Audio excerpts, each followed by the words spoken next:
So Johnny Depp has wrecked the media so hard that now they're resorting to a spy told us that there were bots and trolls behind it. I kid you not. Now you and I, we are definitely listening to this. This has to be what Johnny Depp's lawyer came back and was putting on blast to. And remember, seriously, this thing has big money behind it. A lot of social and political power players attached to it. Beyond that, though, this really is fun times. This is fun times indeed. Let's get started here. Hey there. There was a moment where I got up one day and I got on social media, I got on Twitter, and I just noticed that my feed was just absolutely overrun with content. This story starts with a spy. With a spy. That's the greatest thing ever. Well, a former spy. My bad, a former spy. By the way, why's your former spy sound like they're like 12? So what did they do? Retire early? I started to try to excise that content from my timeline.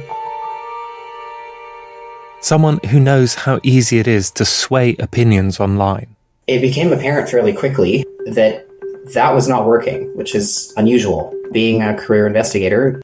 A career investigator. So a spy is a career investigator? That's fascinating, right? My brain kind of went, oh, there's something going on here. So because you can't use Twitter correctly and you can't block out hashtags, huge ones, by the way, ones that are attached to the biggest trial that is going on, with the biggest recognizable name attached to some of the biggest companies ever. Yeah, that proves spycraft. Amazing. This person came to me with a strange theory. And you picked it up. That's the hilarious part. You picked it up and you treated it like gospel. I spent a period of time investigating disinformation campaigns, so foreign influence operations, information warfare stuff. Now that is actually going to be the tactic that they use to go after Adam Waldman. Mark my words. What they're going to try to do is they're not trying to do a hit piece on him. They're trying to do a hurt piece. They're trying to tie him in to Russia, and they're trying to ruin the man. This was more akin to that, what I was witnessing. Not about a stolen election or a hacking operation, but about Johnny Depp and Amber Heard. I mean, it's insane. You notice they tied in political. They want this to be a political-facing hatchet job, just in time for 2024. There is no way that that was all organic. There's no way. Depp v. Heard was the celebrity trial of the century.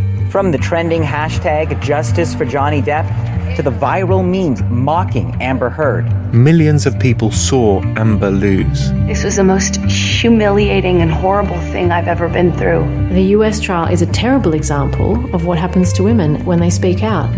You notice that they use that talking point all the time, by the way. What happens to women? No, this is a lesson on what happens when men actually win cases. Because have you ever seen anything like this? I mean, you have a decision come in around 2 years later. Every single day you have hit pieces. And this, like I said, has huge backing behind it. You might think that's all there is to it. But what if you're wrong? But what if you're wrong? Dun dun dun.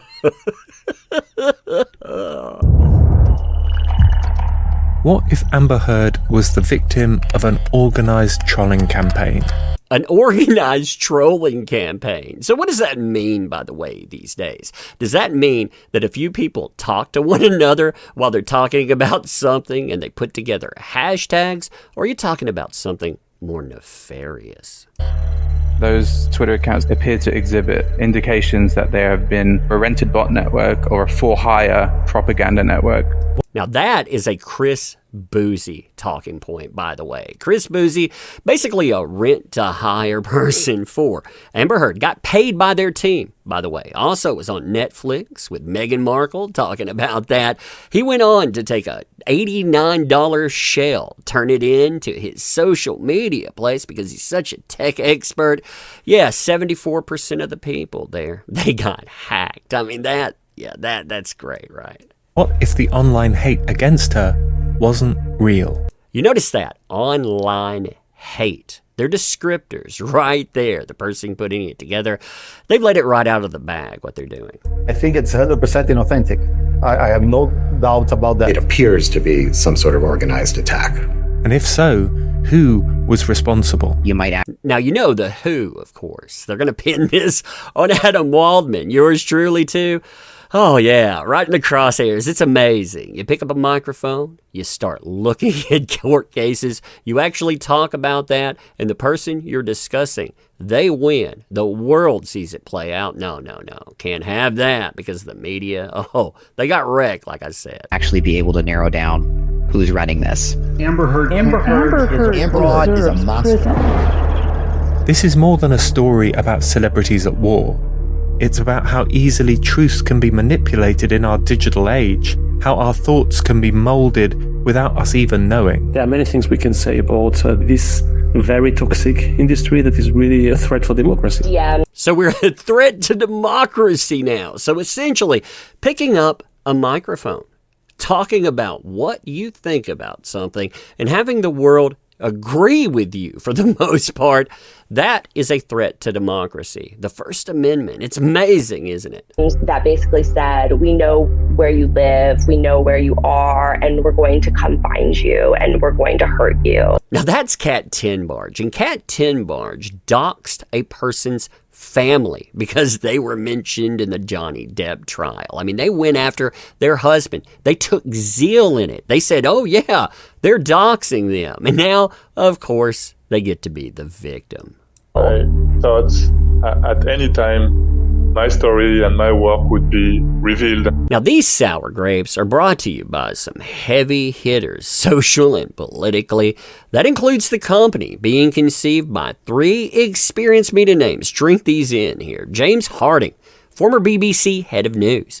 Katie Vanek Smith, we're talking about the former president of Dow Jones and the Wall Street Journal, and Matthew Barzun, who was not only a U.S. ambassador to Sweden and the UK, but was also the national finance chair for a 2012 presidential re-election campaign for Barack Obama. Now, this company has had a lot of money, too. They ended up losing $14+ million over the last few years, but they have reportedly picked up another $10 million from donors they don't tell you the names of because, of course, they don't talk about where their stuff comes from. And what is really fascinating about this move is how they're aiming it. Because again, this is a political hatchet job. Adam Waldman is the person they're going to put in the crosshairs. They're going to be talking about, oh, he's a mastermind. You can see it. They're going to supervillain people like myself too. Oh man, this stuff is amazing. But anyway, let me know what you think about this. And as always, appreciate the heck out of you. Man, you make this stuff work. Thanks. I never thought we would be talking about this in 2024, but they will never, ever let up. Want to back the channel? Links are in the description. Share this everywhere too. Thank you.